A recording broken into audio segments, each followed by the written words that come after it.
अस्सलाम वालेकुम। आपको अपने चैनल में वेलकम करता हूं। आज की इस वीडियो में आपको थीसिस इंट्रोडक्शन के बारे में कुछ मज़ीद मालूमात दूंगा। पिछली वीडियो में काफ़ी बुनियादी मालूमात दी गई थी।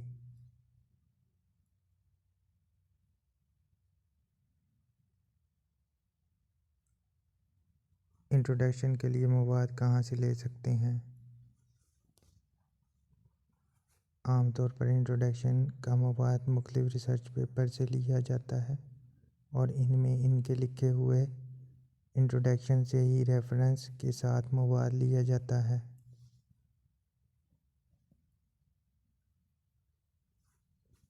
जिन पेपर से मवाद लिया जाता है वो कितने पुराने हो सकते हैं? कोशिश करें आखिरी 5 साल के पेपर इस्तेमाल करें, लेकिन अगर गुजारा ना हो तो 10 साल तक के पेपर इस्तेमाल किए जा सकते हैं।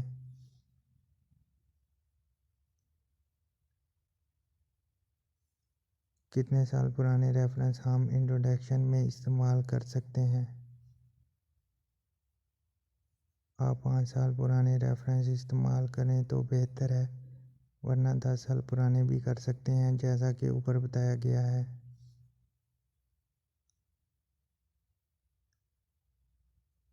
प्लेजरिज्म क्या होता है? प्लेजरिज्म से मुराद मवाद को हूबहू कॉपी करना और अपने थीसिस में लगाना होता है।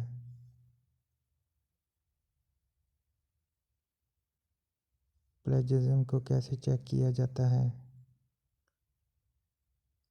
इसके लिए एक सॉफ्टवेयर होता है जो सिर्फ आपके सुपरवाइज़र के पास ही होता है। वो आपका थीसिस जमा करवाने से पहले चेक करता है कि प्लेजरिज्म कितना है।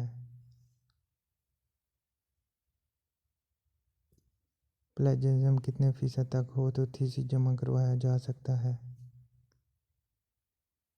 ये 20% से कम होना चाहिए।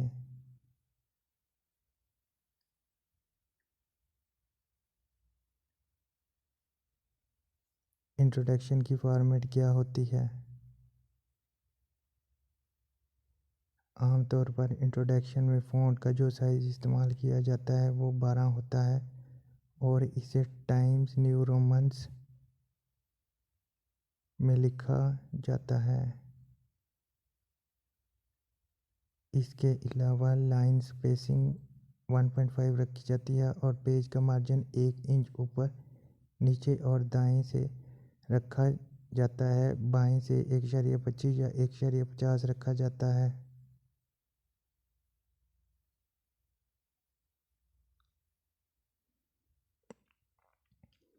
क्या हम इंट्रोडक्शन में किसी इमेज या तस्वीर को लगा सकते हैं? जी, आप बिल्कुल लगा सकते हैं जहां ज़रूरत हो और इमेज का ताल्लुक लिखे हुए पैराग्राफ से बनता हो। मगर याद रखिए, इंट्रोडक्शन में बहुत कम इमेज इस्तेमाल किए जाते हैं, बल्कि अक्सर इस्तेमाल नहीं किए जाते।